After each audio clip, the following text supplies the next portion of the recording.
Hello everyone, good morning. আজি আমাৰ পথাৰত ডাঙৰি বন্ধা ষ্টাৰ্ট হ'ল আৰু আজি আপোনালোকক অলপ দেখাবলৈ চেষ্টা কৰিম। আচলতে আমাৰ ধান কেনেকৈ ডাঙৰিবোৰ বন্ধা হয়, কেনেকৈ অনা হয় আৰু সকলোখিনি আপোনালোকক দেখাম। আৰু দুজন আহিছে, আমাৰ ডাঙৰি বন্ধা দুজন আহিছে, আপোনালোকক মই পথাৰত গৈ অলপ দেখাম আৰু মই আপোনালোকক দেখাম। আৰু ঘৰতো মানে কিটচেনৰ কাম চলি আছে আৰু এই সকলোকো দেখাম আজি। সেইকাৰণে আজি বহুদিন মাছটো খোৱাই নাই আৰু এইকেইদিন খুব গাহৰিবোৰ খুৱাই আছোঁ। আচলতে মানুহ কাম কৰিবলৈ আহে, এনেকৈ ভাত খুৱাব লাগে আৰু আজি এনেকৈ খুলিছোঁ। আৰু ফাইনেলি পুলি বাগান আহি পালোঁ আৰু ইয়াত গাহৰি ইয়াত আপোনালোকে আহিলে ফ্ৰেছ গাহৰি মাংস ইয়াত পোৱা যায় পুলি বাগানত। সেইকাৰণে বহুত দূৰৰ পৰা পুলি বাগানত গাহৰি মাংস কিনিবলৈ আহে। আচলতে দাদাই ধুনীয়া পিচ কৰি দিছে মোক আৰু মই পিচবোৰ ধুনীয়াকৈ চাইজবোৰ দিছোঁ। দাদাই ধুনীয়াকৈ পালাত জুখি আৰু ধুনীয়া পিচ কৰি দিছে। আৰু এইটো হৈছে মাছ ধুনীয়াকৈ ভাইটিয়ে পিচটো বনাই দিছে। সেইফালে মিচিং বোৱাৰী আৰু দুজনী ক'ৰবালৈ ওলাইছে, ধুনীয়াকৈ সাজি কাচি একদম 5 পিচ বনাই আৰু এনেকৈ বজাৰ কৰি আহি পালোঁ আৰু মাছ ল'লোঁ। এয়া মাছ মাংস ল'লোঁ। পথাৰত কাম লাগি আছে, কাম কৰাসকলক খুৱাবই লাগিব। যিজনে খেতিয়ক সেইজনে গম পায় আচলতে। আৰু এনেকৈ মই ওপৰত উঠিছোঁ। এয়া ঘৰত দুইফালে কাম কৰি আছে, পথাৰতো আৰু ঘৰতো মিস্ত্ৰী লাগি আছে। উপায় নাই, ইমান ৰ'দত মিস্ত্ৰীবোৰ কাম কৰি আছে।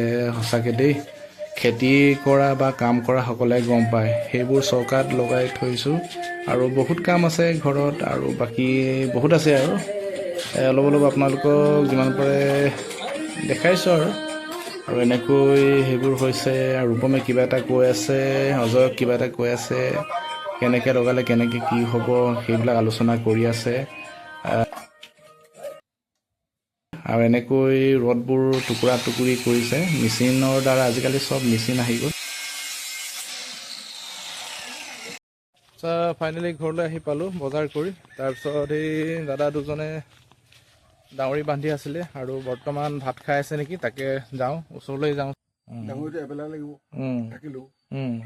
আৰু দাদাই কৈছে ডাঙৰিটো এবেলামান লাগিব আৰু যিহেতু ডাঙৰি এনেই 100-150 ওপৰত হ'ব, 150 ওপৰত হ'ব আমাৰ ডাঙৰি। এনেকৈ ৰাতিপুৱা ভাতটো খাই লৈছে দুজন আৰামত বহি আৰু ধুনীয়াকৈ ডাঙৰি বান্ধি আৰু ৰাতিপুৱাৰ ভাতটো খাই লৈছে। আজি তামোল নাই, ঘনই দিম বুলি ক'লে, ভাল কিবা তামোল আছে বুলি ক'লে। আৰু এনেকৈ বিৰিয়া এটা দিবলৈ গ'লোঁ আৰু ডাঙৰি আপোনালোকে চাব পাৰে। এইটো আছে আমাৰ পুখুৰী আছে দেই ৰাইজ, পুখুৰীটো গোটেই বনে মেৰিয়াই থৈছে আৰু এনেকৈ ডাঙৰি মুঠি পৰি আছে। এই বছৰ ধানবোৰ ভালেই হৈছে বাৰু, ইমান বেয়া নহয়। এয়া চাব পাৰে আপোনালোকে ধান আৰু মুঠিবোৰ পূৰা শুকালে আৰু এতিয়া দাদাহঁতে বান্ধিব আৰু মই অলপ চাবলৈ ওলালোঁ আৰু কিমান ধান দিছে চাব পাৰে আপোনালোকে। ধানবোৰ এয়া চাব পাৰে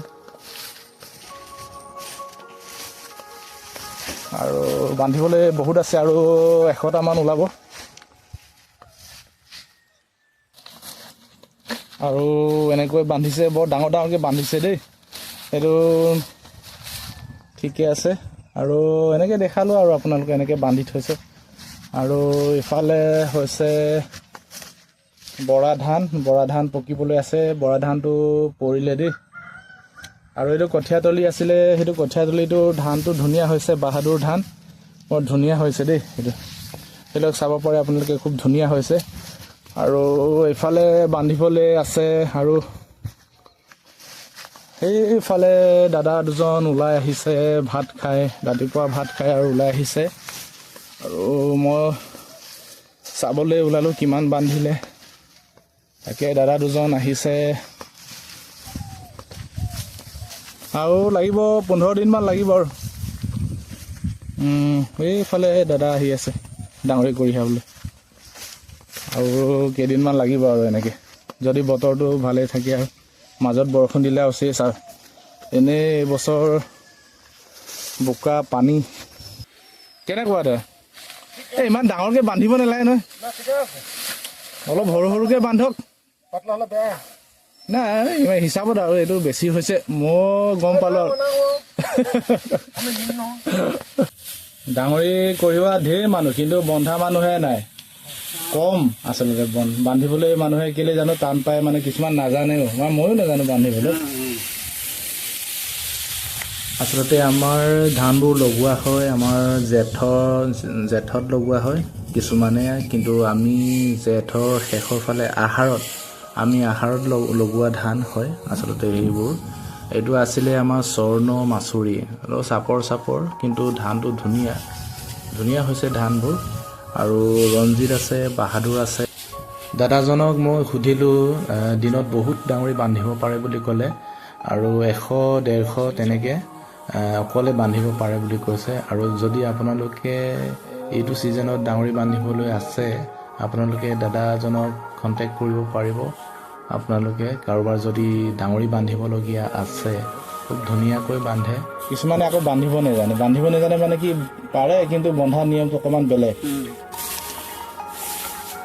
চুকীয়া হ'ব লাগে ন ওপৰলৈ অলপ তেতিয়া দাঙিও মানে আৰাম লাগে তেতিয়া ইমান কষ্ট নহয় আচলতে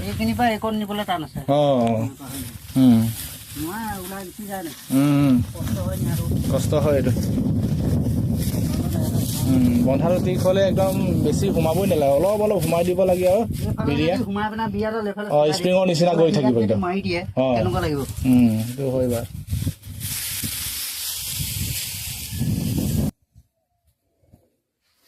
এইবোৰ মাচুৰিটো হ'ল খালি এইটো আৰু 20 দিনমান লাগিব এইটো পূৰা কেঁচা হৈ আছে এইটো পানী লিকটো এইটো পৰি আছে এইটো সেইটো পিছতেহে ৰুইছোগৈ পানী যেতিয়া শুকাই গ'লা তেতিয়াহে ৰুইছে এইটো একদম পূৰা ধানবোৰ পৰিলে দাদা এনেকৈ বান্ধি কৰি আছে আৰু চাইড আহি গ'ল ডাঙৰি চাইড